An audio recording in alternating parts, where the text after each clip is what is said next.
आप सभी भाई बहनों का आध्यात्मिक ज्ञानात्मक चैनल की ब्रह्म मुहूर्त ज्ञान उपदेश कक्षा में एक बार फिर स्वागत है। आज की चर्चा का विषय है छोटा सफर और बड़ा सफर। छोटा सफर को हमने देखिए स्थूल शरीर से जोड़ा है और बड़ा सफर को हमने कारण शरीर से जोड़ा है। इन सभी स्थितियों के आपको हमें ज्ञानपूर्वक अर्थ समझने चाहिए।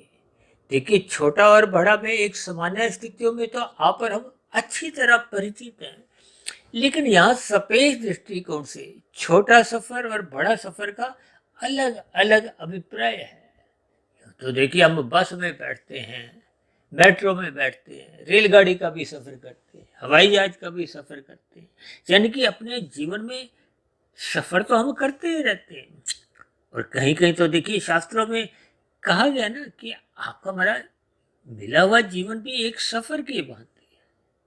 और मुझे अब ध्यान आ रहा है, तकरीबन 40-50 वर्ष पहले हमने एक फिल्म देखी थी, सफर।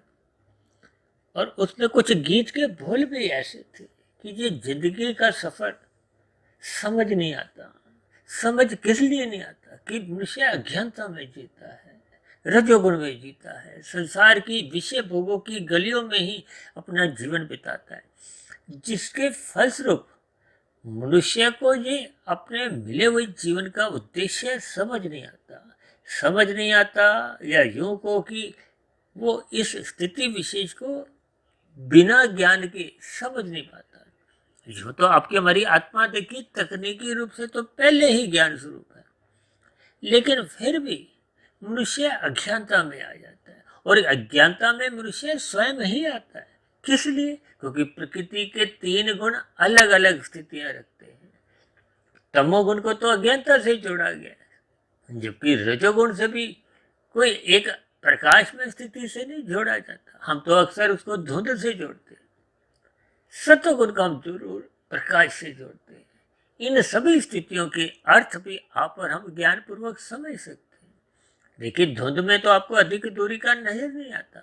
इसका अभिप्राय यही है कि आपके हमारे जो निर्णय होते हैं, कर्म होते हैं, किस दिशा में जाने चाहिए, उसका मनुष्य को सही से ज्ञान नहीं होता।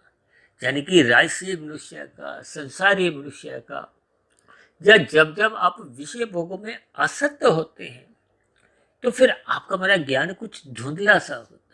ये धुंधला ज्ञान का अभिप्राय आपको में अधिक दूरी का नजर नहीं आता। जैसे धुंध में आप गाड़ी चलाते हो तो 50 मीटर का, अधिक से अधिक 100 मीटर का कुछ नजर आता है। और कहीं कहीं तो धुंध बहुत गहरी हो तो आपको में अगले 4-10 फीट का भी नजर नहीं आता। यानी कि मनुष्य जो विषय भोगों में असक्त हैं, जिनका उठना बैठना सोना जागना सब कुछ विषय भोगों में ही है, खोया रहता है, या यूं को कि डूबा रहता है।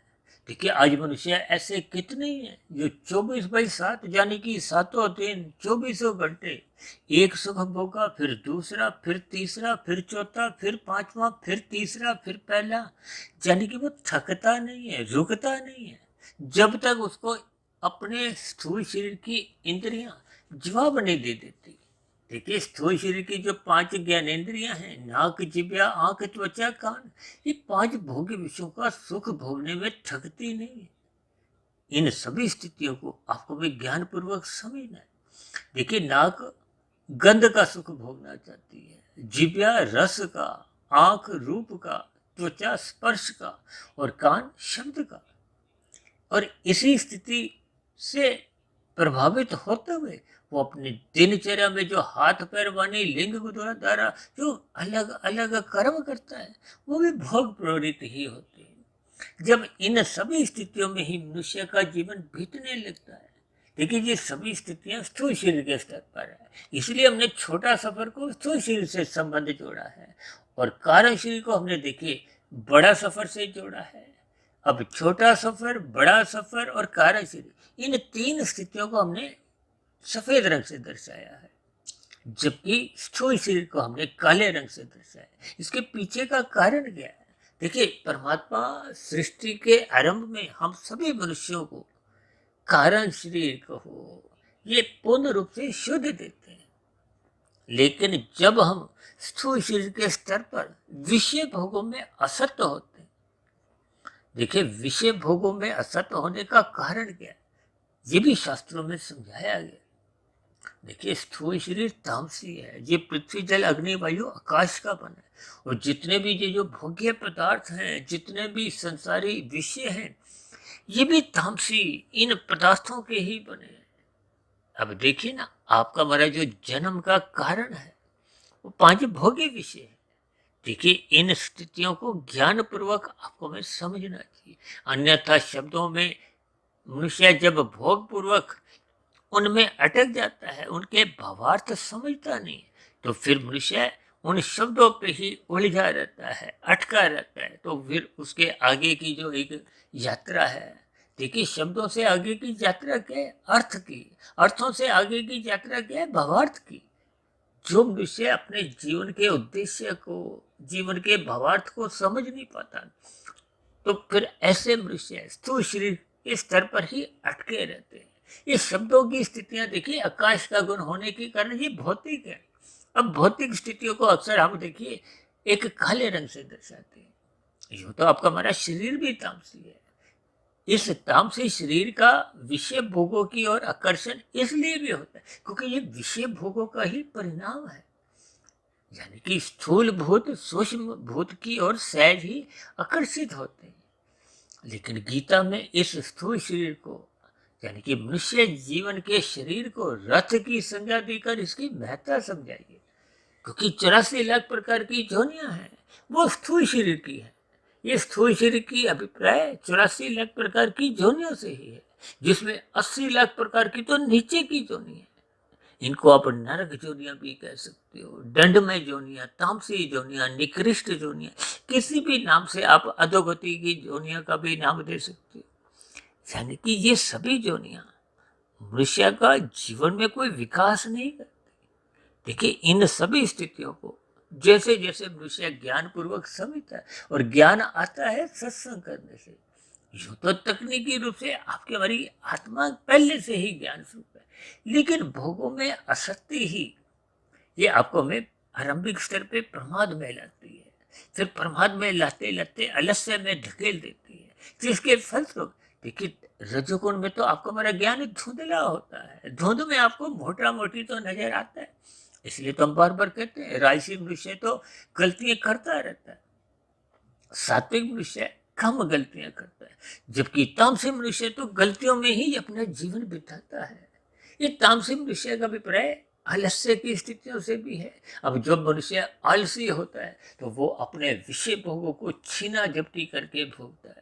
इन सभी स्थितियों को अक्सर हम अलग अलग चर्चाओं में कुछ ना कुछ इस पे प्रकाश डालते रहते हैं, क्योंकि आज हमारा विषय ये छोटा सफर और बड़ा सफर को लेके है।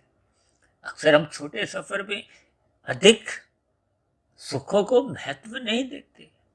अब देखिए ना, यदि आप ई रिक्शा में बैठते हो, 5 मिनट का सफर है, तो उसमें हम अपने पड़ोसियों से या कुछ और अपने सुख को ढूंढते नहीं। हम जैसी जगह मिली किसी तरह सोचते हैं कि बस कुछ देर में आपने हमने उतरना है। अक्सर मेट्रो में भी आप देखते हो ना, उसमें बार बार बीच बीच में एक घोषणा होती है कि अगला स्टेशन ये है, अगला स्टेशन ये। इसी तरह मनुष्य जीवन के भी इस स्थूल शरीर के अलग अलग स्टेशन है। देखिए, गर्भाकाल की स्थिति में तो आपको हमें बोध ही नहीं होता कि हम किस सफर में आ चुके हैं।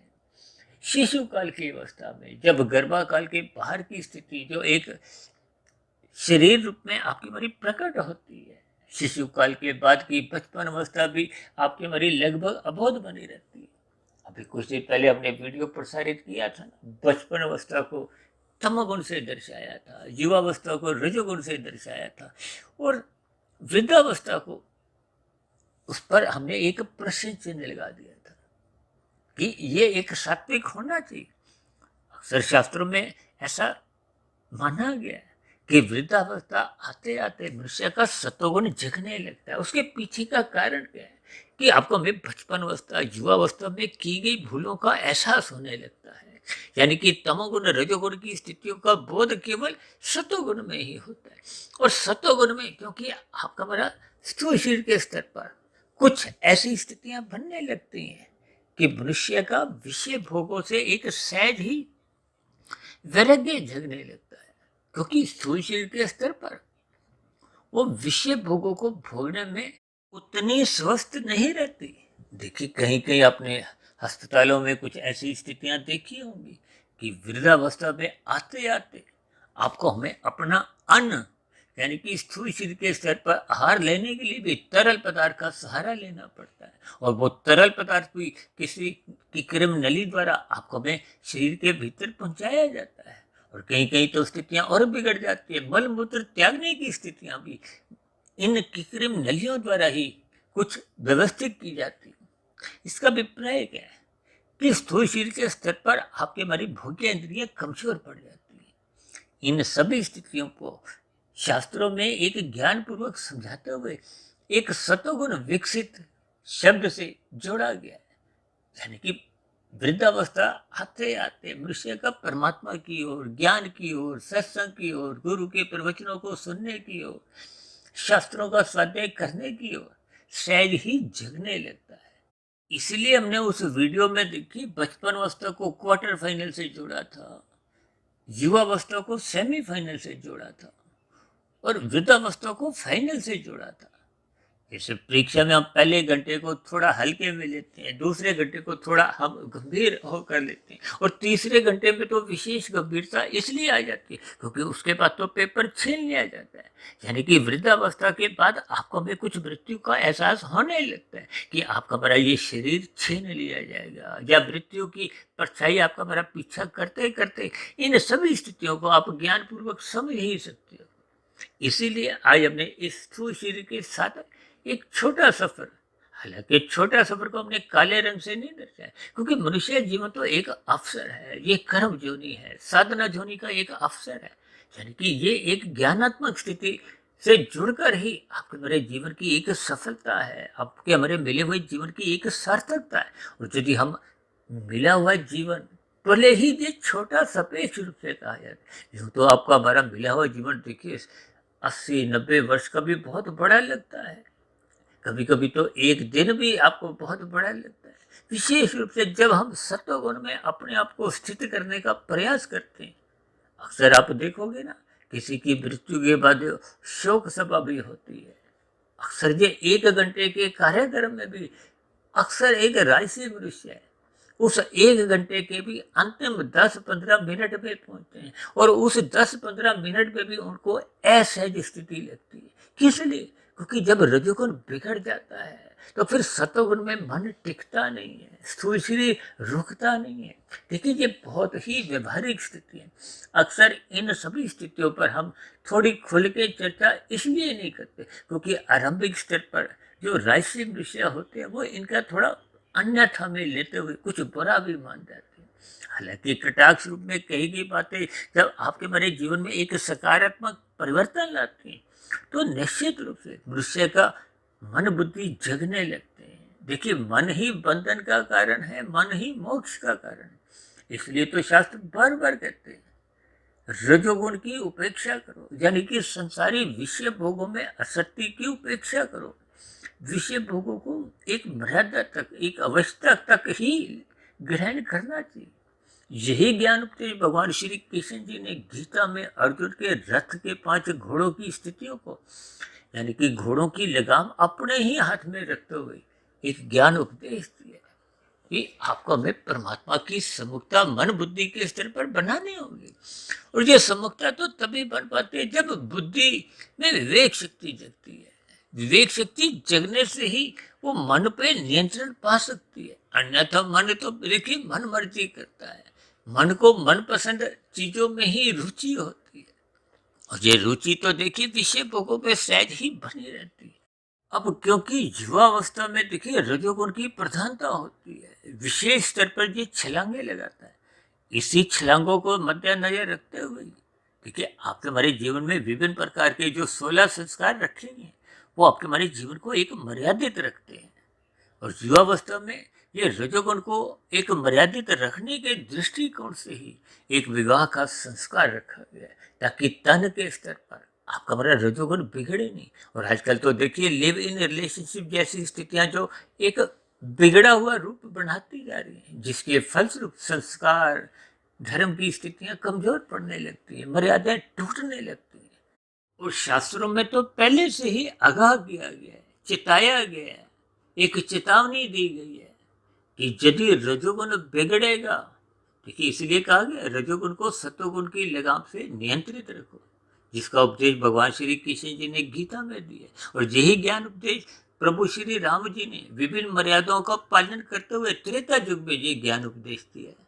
और इस स्थिति विशेष को अक्सर हम बार बार एक साधारण परिस्थितियों में कहते रहते हैं कि धर्म को प्रथम स्थान पे रखो, लाल बत्ती पे रुको, हरी बत्ती पे ही चलो। ये एक छोटी सी स्थिति है, लेकिन जब आपके हमारे जीवन में सतोगुण द्वारा जीवन नियंत्रित होता है, मर्यादित होता है, तो सतोगुण अपने आप ही बढ़ने लगता है, जीवन अनुशासन में रहता है।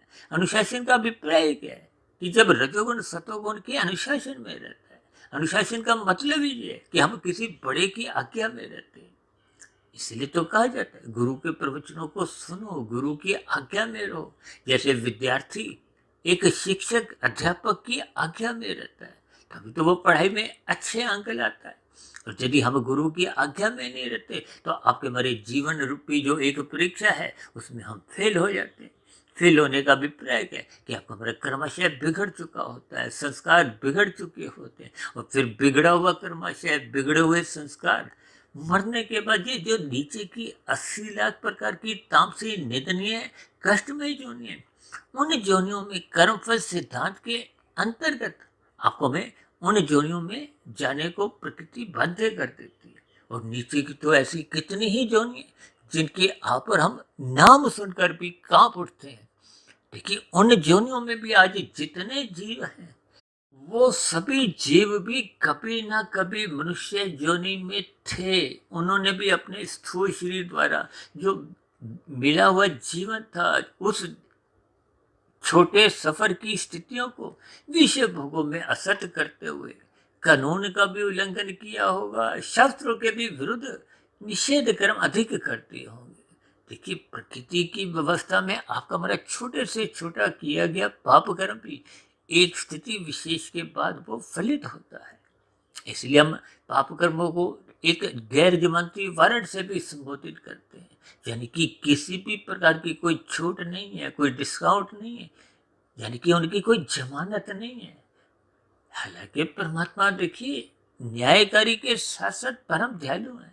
अब परमात्मा ने तो इतनी व्यवस्था कर रखी है अनादिकाल से कि नीचे की सभी जोनियों को क्रमशः अचेत रखा हुआ है। अब वनस्पति जोनियां तो देखिए चल फिर भी नहीं सकती, वो तो 99.999999% अचेत है, सोई हुई है। और ये तो वनस्पति तो आपके हमारे जीवन का एक आहार है। जबकि उसके बाद देखिए जल में रहने वाले कीड़े मकोड़े, कीट पतंगे, ये जो रहने वाले जीव हैं, उड़ने वाले हैं, पक्षी हैं, पशु हैं, ये क्रमशः इनमें जगने की स्थितियां बनने लगती। और पशु जोनि में आते आते ये जगने की स्थिति अधिक बन जाती है। इसलिए तो कहा जाता है पशु पक्षियों की कभी भी हत्या नहीं करनी। ये जो आज हिंसात्मक स्थितियां आप देखती हो, मांसाहार भोजन का सेवन, ये निषेध कर्म है, जघन्य अपराध है। ये आपका हमारा कर्मशय बिगाड़ते हैं। ये सभी स्थितियां ज्ञान के अभाव में मनुष्य कर बैठता है। अब मनुष्य एक ही दिन में हजारों लाखों करोड़ों पाप कर्म कर जाता है, जिसके फलस्वरूप उसका कर्मशय बिगड़ जाता है। भले ही मनुष्य के मरने पे एक अच्छे भाव रखते हुए कह दिया जाता है कि अमुक अमुक मनुष्य का स्वर्गवास हो गया, कभी ऐसा नहीं कहा जाता कि अमुक अमुक व्यक्ति का नरकवास हो गया। जबकि नीचे की और मनुष्य योनि का जो एक भयंकर अनुपात है, ये नीचे की तो 80 लाख प्रकार की जोनी है और मनुष्य तो केवल एक जोनी है। 1 और 80 लाख का अनुपात कितना अधिक है। और दूसरी विशेष बात, नीचे की जोनियों में देखिए एक एक जोनियों में कितने अधिक जीव है। अब मनुष्य तो देखिए पूरे संसार में लगभग 940 950 करोड़ के आसपास है। अब आप देखोगे ना मच्छर कितने हैं, कीड़े मकोड़े कितने हैं। एक एक बाग में ही देखिए जब मानसून के दिनों में आप देखोगे ना, खंभों की लाइट के ऊपर एक एक खंभे पे कितने मच्छर होते हैं। कितने ही ऐसे खंभे हैं, एक शहर में कितने ही खंभे हैं, ऐसे कितने ही देश में शहर हैं। इन सभी स्थितियों की गुना भाग जब आप करने बैठोगे तो आपका हमारा दिमाग चकरा जाता है। इन सभी स्थितियों को, यानी कि मनुष्य और नीचे की जोनियों का जो एक भयंकर अनुपात है, इस पर मनुष्य को चिंतन करना चाहिए। जब हम इन सभी स्थितियों पर चिंतन करते हैं तो आपका हमारा जो मिला हुआ जीवन है, यानी कि जो स्थूल शरीर के स्तर पर जो एक छोटा सफर है, उस छोटे सफर में हम ज्ञान में स्थिति से जुड़ेंगे, हम सत्वगुण से जुड़ेंगे और रजोगुण को मात्र एक अवस्था अनुसार अपने जीवन में संग करेंगे। कहते हैं ना, लाभ के लिए काम करो, लोभ से बचो। यदि लोभ से हम नहीं बचते तो देर से देखिए, लाभ की स्थिति एक सात्विक स्थिति है, लोभ एक राशि स्थिति है। जब मन में लोभ आ जाता है तो ये लोभ ही धीरे धीरे तमोगुण में गिराता है, यानी कि मनुष्य संग्रह वृत्ति में अटक जाता है। आजकल तो कितने ही कुछ ऐसे हेरा फेरी, डिजिटल अपराध, और विशेष रूप से देखिए कुछ राजनीतिक गलियारों में आप देखोगे कुछ घोटालेबाजी लाखों करोड़ों अरबों की होने लगी। तो ये सभी स्थितियां आपका हमारा कर्माशय बिगाड़ती है, और बिगड़ा हुआ कर्माशय पुनः ये नीचे की जोनियों में जाने को बाध्य कर देता है, यानी कि स्थूल शरीर को विषय भोगों में असक्त होने से बचाना होगा, ताकि आपका हमारा ये जो मिला हुआ जीवन का जो एक छोटा सफर है उसका हम सदुपयोग करें। इसीलिए तो हमने छोटा सफर को भी सफेद रंग से दर्शाया। और यदि हम छोटा सफर को रंगीन बनाते हैं, रजोगुणी बनाते हैं, तो फिर आपके हमारे जीवन में ये खेल तमाशे मनोरंजन की स्थिति है। अब ऐसे कितने ही वृद्धावस्था में लोग हैं जो आपको पार्कों में ये ताश खेलते हुए नजर आएंगे।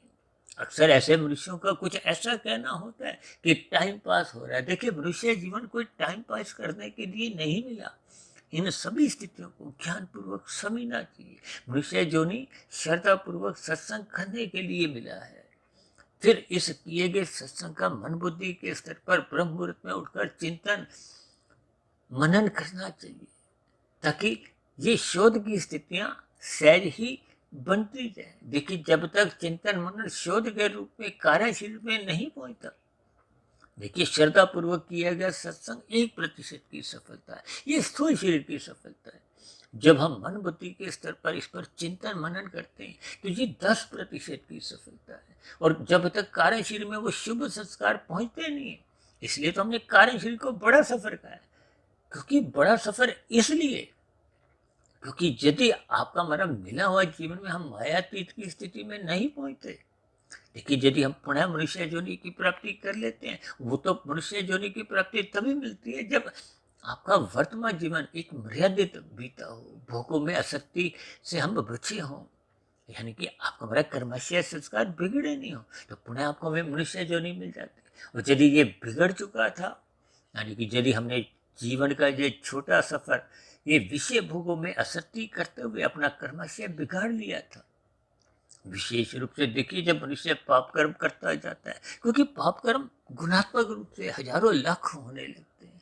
अब देखिए ना, लाल बत्ती पार करते ही आप कितने मनुष्यों को दुखी करते हो, कुत्तों की आप हरी बत्ती खा जाते हो। मनुष्य इस पर चिंतन नहीं करता, मात्र 2, 4, 5 मिनट की एक जल्दबाजी के कारण कहो या अज्ञानता के कारण कहो, क्योंकि जल्दबाजी में आपकी हमारी बुद्धि सही सही काम नहीं करती, यानी कि रजोगुण में बुद्धि धुंधली होती है, जबकि सत्वगुण में बुद्धि जगने लगती है। जब बुद्धि जगने लगती है तो वो मन को नियंत्रित रखती है, क्योंकि मन का बॉस कौन है? बुद्धि। और बुद्धि को आप पढ़ी लिखी बनाओ।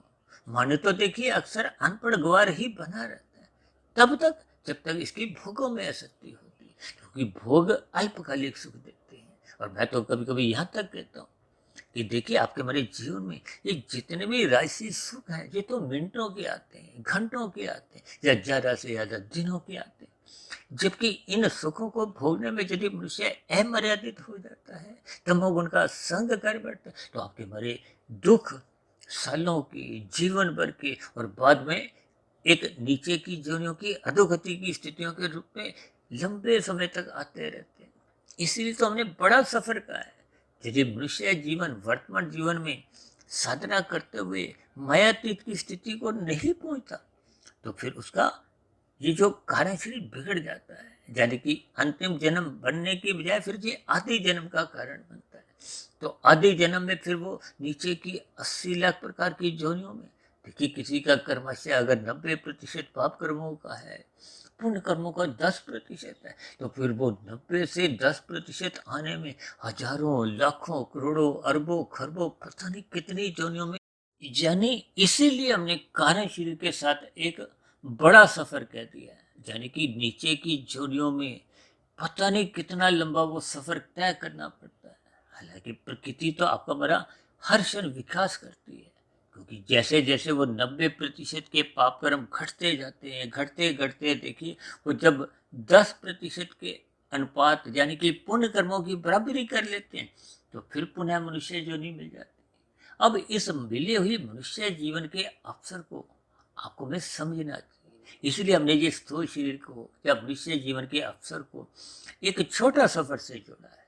देखिए छोटा सफर बड़ा सफर को इसको आपने ज्ञान पूर्वक चिंतन करना है, यानी कि मिले हुए जीवन के अवसर का सदुपयोग करना है, ताकि आपका हमारा मिला हुआ जीवन सार्थक हो। इस दिशा की ओर बढ़ने के लिए आपको आरंभ से ही श्रद्धापूर्वक सत्संग करना होगा, ताकि रजोगुण बिगड़े नहीं, क्योंकि रजोगुण तभी बिगड़ता है जब सतोगुण कमजोर पड़ जाता है। यानी कि जब रजोगुण सतोगुण की लगाम द्वारा नियंत्रित नहीं रहता। जैसे सड़क पे दुर्घटनाएं कब होती हैं? जब वाहन में ब्रेक नपीतुली होती ही नहीं है, तो फिर वो उस रफ्तार पे नियंत्रण पा नहीं पाते। इसका अभिप्राय इतना ही है कि जिनका सत्वगुण कमजोर है, सत्संग होता नहीं, गुरु के प्रवचनों को हम सुनते नहीं, शास्त्रों का स्वाध्याय करते नहीं, यानी कि कुल मिला के परमात्मा की सुमुखता ना होने के कारण ये भोगों की आसक्ति आपका मरीज दिनचर्या बिगाड़ देती है, जिसके फलस्वरूप कब मनुष्य तमोगुण में गिर जाता है। भागवत पुराण में तो स्पष्ट शब्दों में ही 5 निंदनीय स्थानों का जिक्र आता है: धूत कीड़ा, मद्यपान, स्त्री संग, हिंसा और अनीतिगत कार्यों से कमाया गया धन। यानी कि मनुष्य इन निंदनीय स्थानों का संग करते हुए कब कितने पाप कर्म कर जाता है, मनुष्य को इनका बोध नहीं होता। देखिए भोग जितने भी हैं ये आपको में आरंभिक स्तर पे प्रमाद में लाते हैं। प्रमाद में फिर सात्विक स्थितियां अच्छी नहीं लगती, सत्संग की बातें अच्छी नहीं लगती, फिर धीरे धीरे परमात्मा ही मनुष्य को तमोगुण में आलस्य में गिरा देता है, अचेत कर देता है। और उस स्थितियों में तो फिर मनुष्य को रजोगुण और तमोगुण में ही स्थितियां जीवन की बनी रहती हैं। और जब मनुष्य घोर तमोगुण में गिर जाता है तो कब कितने पाप कर्म करता हुआ अपना कर्मशय संस्कार बिगाड़ता जाता है। देखिए इन सभी स्थितियों को आपको में ज्ञान पूर्वक समझना होगा, यानी कि अपने जीवन के बिली हुई सांसों को, अपने स्थूल शरीर के जो एक छोटा सफर की स्थितियां हैं, इनको ज्ञान पूर्वक सात्विक बनाना चाहिए। इसलिए हमने छोटा सफर को भी सफेद रंग से जुड़ा है, ताकि स्थूल शरीर के स्तर पर श्रद्धा पूर्वक सत्संग होना आरंभ हो जाए, ताकि आपका हमारा फिर सूक्ष्म शरीर, कारण शरीर भी क्रम से पवित्र होते जाए, ताकि हम जन्म मरण के बंधनों से मुक्ति पाते हुए एक मोक्ष की स्थिति, एक मायातीत की स्थिति को प्राप्त हों। तो ऐसी सभी सार्थक सात्विक शुभ स्थितियां आपके हमारे जीवन में भी क्रमशः बनना आरंभ हो। इन्हीं शुभ कामनाओं के साथ चर्चा विशेष को अब यही विश्राम देते हैं। शाम को फिर मिलते हैं संध्या बेला ज्ञान कक्षा में। तब तक आप अपने आध्यात्मिक मित्र सुधीर भाटिया फकीर को इजाजत दें।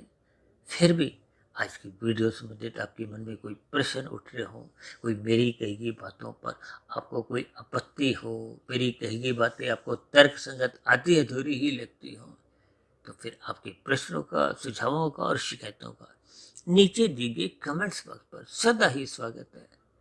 और चर्चा विशेष को ध्यानपूर्वक सुनने के लिए आप सभी भाई बहनों का बहुत बहुत धन्यवाद।